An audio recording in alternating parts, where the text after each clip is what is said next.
Students, going to continue the chapter The British from Traders to Rulers, and I told you earlier that in between the 17th and 18th century the European traders they fought bitter wars for control of trade, and those wars were called the trade wars.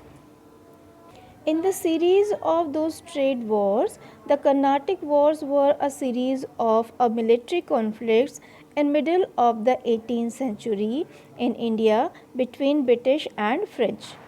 So today we will talk about the Carnatic Wars.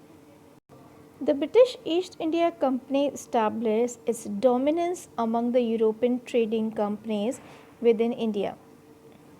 As most of the European trading countries, they declined their powers in India in between the 18th century as in face of the British aggressions.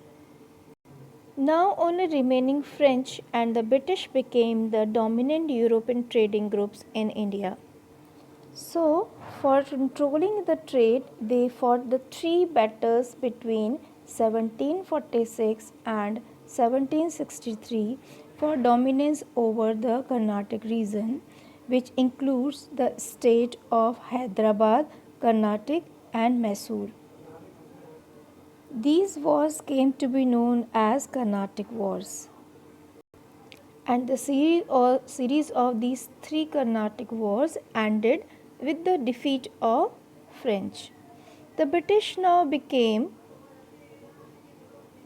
the dominant European power in India, and now they start controlling over the territories of Indians.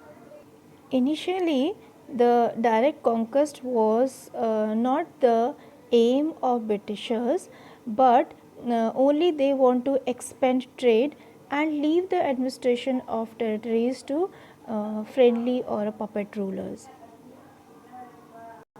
But soon they realize the need for occupying territories to establish their dominance in India.